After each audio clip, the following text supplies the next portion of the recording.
എന്തുകൊണ്ടത് വർക്കലയിൽ നിങ്ങൾ 2 പീസ് ഇട്ട് കിടക്കാത്തത്? ചേട്ടൻ ഒരു സ്ത്രീവിരുദ്ധനാണോ?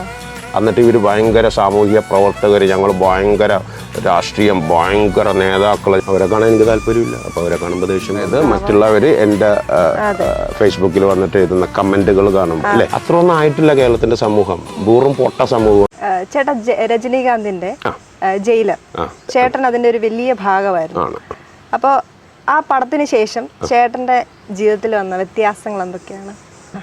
ഇതെനിക്ക് മനസ്സിലായത് ശരിക്കും ഞാൻ ഗോവയിൽ ചെന്ന് കഴിഞ്ഞപ്പോൾ, ഗോവയിൽ മുമ്പ് ഞാൻ ചെന്ന് നിൽക്കുന്ന ഒരു ജംഗ്ഷനുണ്ട്. അപ്പോൾ അവിടെ ഒരു 5 പേരൊക്കെ ഒരു ദിവസം വന്നിട്ട് ഹലോ ചേട്ടാ ഫോട്ടോ എടുക്കാൻ പറയുള്ളൂ. ഇതിപ്പോൾ 50 പേര് വന്ന് ഫോട്ടോ എടുക്കാൻ തുടങ്ങി. അത്ര ഹിറ്റായിപ്പോയി. ദൈവം സഹായിച്ച് നടന്നു. ഫോട്ടോ ഒക്കെ ഞാൻ എടുക്കും കേട്ടോ, എനിക്ക് ഫോട്ടോ ഒക്കെ എടുക്കാൻ ഇഷ്ടമാണ്.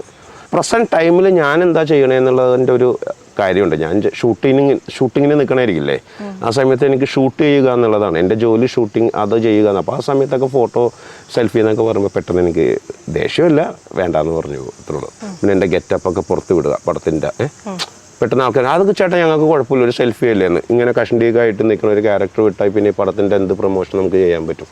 അപ്പോൾ അങ്ങനെയൊക്കെയുള്ള സ്ഥലത്ത് ഞാൻ കുറച്ച് ഇങ്ങനെ വേണ്ട.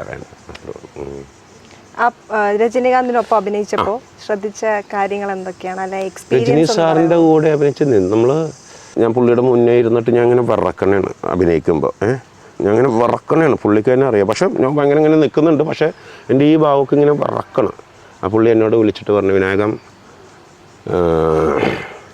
വർമ്മൻ ഇല്ലേനാ എൻ്റെ ജയിലർ ഇല്ലേന്നാണ് പുള്ളി ഒരു ഡയലോഗ് പറഞ്ഞത് എന്നോട്. അങ്ങനെയൊക്കെ ഒരു വാക്ക് രജനി സാറിൻ്റെ അന്ന് കിട്ടിയ എന്നെപ്പോലുള്ള ഒരാൾ ഞാൻ പിന്നെയും പറഞ്ഞതാണ്. പറ്റാവുന്നത്ര ഞാൻ ചെയ്തിട്ടുണ്ട് ആ പടത്തിൽ. അത് കഴിഞ്ഞിട്ട് ഞാൻ ജയിലർ കഴിഞ്ഞിട്ട് സൈൻ ചെയ്യുന്ന പടമാണിത്, തെക്ക് വടക്ക്. അപ്പോൾ ഒന്ന് ശ്രീമാർ, പിന്നെ എൻ്റെ ഫ്രണ്ട് ലാസർ എന്ന് പറഞ്ഞിട്ടൊരു പുള്ളിയുണ്ട്. അപ്പോൾ പുള്ളി ആയിട്ടാണ് ഈ പടം വരുന്നത്. റിട്ടയർഡ് KCB എഞ്ചിനീയർ എന്ന് പറയുന്നത് എനിക്ക് ഭയങ്കരമായിട്ട് ഇഷ്ടമായി ആ ക്യാരക്ടർ. പിന്നെ ഡിസൈൻ കാണിച്ച് അതും എനിക്ക് ഇഷ്ടമായി. അങ്ങനെ ആഫ്റ്റർ ജയിലർ കഴിഞ്ഞിട്ട് ഞാനിപ്പോൾ വർമ്മൻ കഴിഞ്ഞിട്ട് മാധവൻ, വർമ്മന് ശേഷം മാധവൻ, അതാണ്. ചേട്ടാ ഇപ്പോൾ കണ്ടുവരുന്ന മലയാളം പടങ്ങൾ തെലുങ്കിലായാലും തമിഴിലായാലും അന്യ സംസ്ഥാനങ്ങളിലായാലും ഒരുപാട് ശ്രദ്ധ മലയാള പടം ഭയങ്കരമായിട്ട് പോപ്പുലർ ഹിറ്റാണ്, നാഷണൽ ലെവലിലൊക്കെ ഭയങ്കര ഹിറ്റാണ്. അപ്പൊ നമ്മുടെ മലയാളത്തിലെ ഈ സ്ക്രിപ്റ്റ് ആയാലും എല്ലാം ശ്രദ്ധിക്കപ്പെടുന്നു. അപ്പൊ ചേട്ടൻ അതിനെ എങ്ങനെ വിലയിരുത്തും? ഇതിൻ്റെ ഒരു മെയിൻ കാര്യം ഒന്ന്, ഈ കൊറോണ വന്നു കഴിഞ്ഞപ്പോഴത്തേക്കും TV എല്ലാം ഇങ്ങനെ മരിച്ചു പോയി എന്ന് പറഞ്ഞല്ലോ, കണ്ട് എല്ലാം മരിച്ചു. ഈ സമയത്ത് എനിക്ക് തോന്നിയതാണ്, എൻ്റെ ഒരു ചിന്തയാണ്, ഇന്ത്യ മൊത്തം ഉള്ള സിനിമ കാണുന്ന ആൾക്കാരെല്ലാം ഇങ്ങനെ സ്ക്രോൾ ചെയ്ത് നോക്കി മലയാള സിനിമ എല്ലാവരും കണ്ട്. ഇപ്പം നാഷണൽ ലെവലിൽ OTT പ്ലാറ്റ്ഫോം ആണെങ്കിൽ അതിൽ നമുക്ക് കൃത്യമായിട്ടുള്ളൊരു ബിസിനസ് മലയാള പടത്തിനുണ്ട്. അത് ഈ കൊറോണ ആയിട്ട് അന്നാണ് ഈ നോർത്തിലും സൗത്തിലൊക്കെ ഉള്ള ബാക്കിയുള്ള മലയാള പടം കാണാത്ത ആൾക്കാരെല്ലാം മലയാള പടം കണ്ടുപോയത്. അപ്പം മലയാള പടത്തിൻ്റെ ഒരു കണ്ടൻറ് ഉണ്ട് ഭയങ്കര റിയൽ ലൈഫായിട്ട് ബന്ധപ്പെട്ട്. അപ്പോൾ അത് വർക്കൗട്ടായിട്ടുണ്ട്. അപ്പോൾ അതുകൊണ്ട് ഇപ്പോൾ മലയാള സിനിമക്ക് അത്യാവശ്യം നാഷണൽ ലെവലിൽ തന്നെ മാർക്കറ്റ് ഉണ്ട്. ഇപ്പോൾ ഇറങ്ങി അടുത്ത ഹിറ്റായിരിക്കുന്ന എല്ലാ പടവും നോക്കി കോടിക്കണക്കിന് രൂപകളാണ് ഉണ്ടാക്കുന്നത്. കാശിൻ്റെ ബിസിനസ്സും വന്നിരിക്കുന്നതെല്ലാം പുതിയ പിള്ളേരുമാണ് ചെയ്യുന്നത്. നമ്മൾ അങ്ങനെ നോക്കിക്കഴിഞ്ഞാൽ അങ്ങനെ ഭയങ്കര എക്സ്പീരിയൻസ്ഡ് ആയിട്ടുള്ള ഡയറക്ടേഴ്സ് ഒന്നും ഇല്ല, എല്ലാം പുതിയ പിള്ളേർ. പക്ഷേ പടം ഇതുവരെ ഉണ്ടാക്കിയിരിക്കുന്നതിലും വലിയ ബിസിനസ്സാണ് നടന്നിരിക്കുന്നത്. അത് മലയാള സിനിമയുടെ യങ് എന്താ പറയുക കമ്മേഴ്സിൻ്റെ പവറാണ്. ചേട്ടാ നമ്മുടെ മലയാള സിനിമയുടെ ഏറ്റവും വലിയ ബലം എന്ന് പറയുന്നത് യൂത്താണ്. എല്ലാം ലോകത്തിന്റെ അല്ലേ? അതെ, നമ്മുടെ അവര് എടുക്കുന്ന സിനിമകൾ ശ്രദ്ധിക്കപ്പെടുന്നു. അതെ. അപ്പോൾ ഇത് സിനിമയുമായി ബന്ധപ്പെട്ട ഒരു ക്വസ്റ്റ്യൻ അല്ല, പക്ഷേ ഒരു പൊതുസമൂഹം ചർച്ച ചെയ്യുന്ന ഒരു വിഷയമാണ്. അവർ ഈ എഡ്യൂക്കേഷന് വേണ്ടിയിട്ട് വിദേശ രാജ്യങ്ങളിൽ ശരിക്കും അവർ പഠിക്കാനല്ല പോകുന്നത്. ഇത് ഞാൻ മനസ്സിലാക്കിയതാണ്. ഒരിക്കലും ഈ പഠിക്കാൻ വിദ്യാഭ്യാസത്തിന് വേണ്ടി നാടുവിടണം എന്നുള്ളതല്ല, സ്വാതന്ത്ര്യത്തിന് വേണ്ടി നാടുവിടുന്നത്. പഠിക്കൽ അവിടെ ഇരുന്നാലും ഇവിടെ ഇരുന്നാലും ഒക്കെ ഇതിപ്പോൾ നാഷണൽ സ്കൂൾ, ഇൻ്റർനാഷണൽ സ്കൂളെല്ലാം ഇവിടെയൊക്കെ എല്ലാം ഉണ്ട്, ഇവിടെയുണ്ട്. വിദ്യാഭ്യാസമൊക്കെ ഇവിടെ ഇരുന്ന് അവർക്ക് ഉണ്ടാക്കാം. അവരുടെ സ്വാതന്ത്ര്യത്തിന് വേണ്ടി മാത്രമാണ് ഇവിടുന്ന് നാടുവിടുന്നത്. നിങ്ങൾക്ക് കൊച്ചിയിൽ 12 മണിക്ക് തോപ്പുംപടി പാലത്തിൻ്റെ കൂടെ ഒറ്റക്കൂടി നടക്കാൻ പറ്റുമോ? പറ്റില്ല. എന്നിട്ട് ഇവർ ഭയങ്കര സാമൂഹിക പ്രവർത്തകർ, ഞങ്ങൾ ഭയങ്കര രാഷ്ട്രീയം, ഭയങ്കര നേതാക്കൾ, ഞങ്ങൾ ഇവിടുത്തെ സമൂഹത്തിൽ എന്താ പറയുക സാംസ്കാരിക നിങ്ങളെ വെല്ലുവിളിക്കാം, നിങ്ങൾക്ക് പറ്റൂല. നിങ്ങൾക്ക് തോപ്പുംപടി പാലത്തിൽ 12 മണിക്ക് ഇരുന്നിട്ട് ഷിപ്പ് യാർഡ് കാണാൻ നിങ്ങളെ കൊണ്ട് സാധിക്കില്ല. അതിന് മുമ്പ് അപ്പം തന്നെ കഴുകന്മാർ വരും, മാനിയന്മാർ വരും പോക്കാൻ. വെറുതെ തോണ്ടിക്കൊണ്ടിരിക്കും നിങ്ങൾ. അപ്പോൾ ആ സ്വാതന്ത്ര്യം അവർക്ക് മനസ്സിലായി. നമ്മൾ ഇവിടെ ഇരുന്ന് പഠിച്ച് ഇവരെ ഭർത്താക്കന്മാരെ നോക്കാനും അമ്മമാരെ അതൊന്നും നമുക്ക് നമ്മുടെ കാര്യം നോക്കാം, പുറത്തോട്ട് പോകാം. അവർക്ക് അവരുടെ 12 മണിക്ക് യൂറോപ്പിലൂടെ നടന്നിങ്ങനെ നടക്കാം, സന്തോഷം നടക്കാം.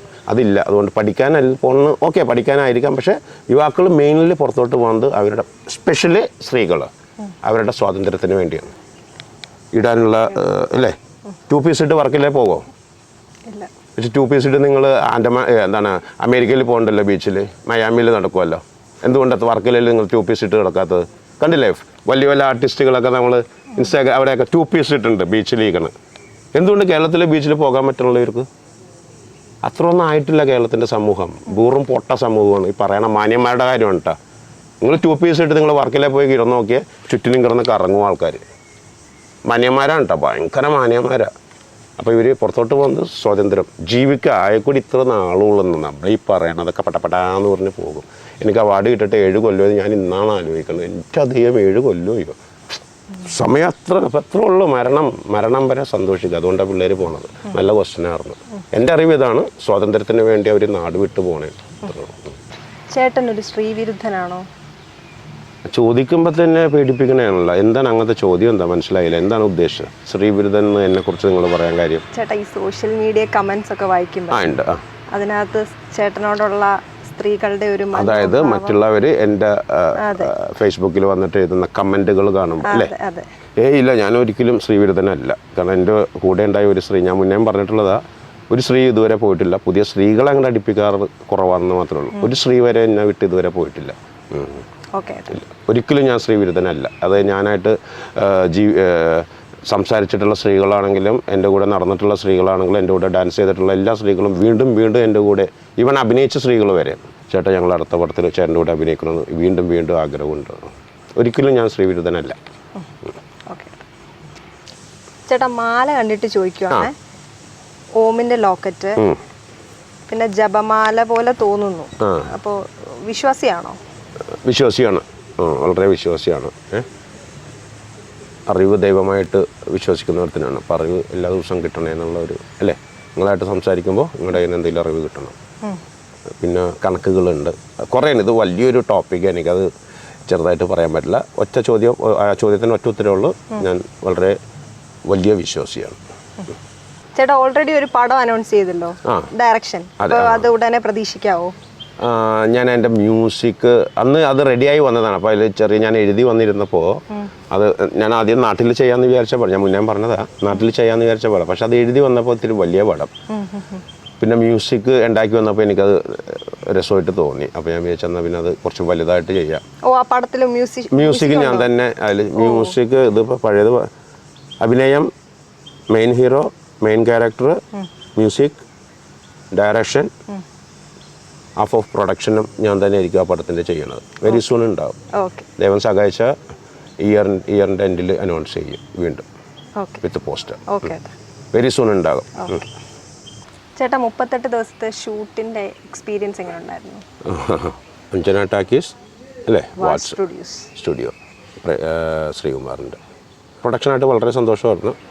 ഫിലിപ്പ്, അഞ്ജന ഫിലിപ്പ്, ശ്രീകുമാർ എല്ലാവരുമായിട്ട് ഭയങ്കര ഹാപ്പിയായിരുന്നു. എന്നെ അവർ കൃത്യമായിട്ട് എന്നെ അവർ ഓപ്പറേറ്റ് ചെയ്തിട്ടുണ്ട്. എന്താ പറയുക, ഒന്നും പറയാനില്ല, കുറ്റം. നല്ലതായിരുന്നു, വളരെ നന്നായി. 38 ദിവസം ചെയ്ത് ഞാൻ അറിഞ്ഞിട്ടില്ല, അതാണ് എൻ്റെ ഒരു സത്യം. ഞാൻ ശരി, പേരെന്താപ്പാ? മറന്നുപോയതാണ്. Thank you. ഓക്കെ.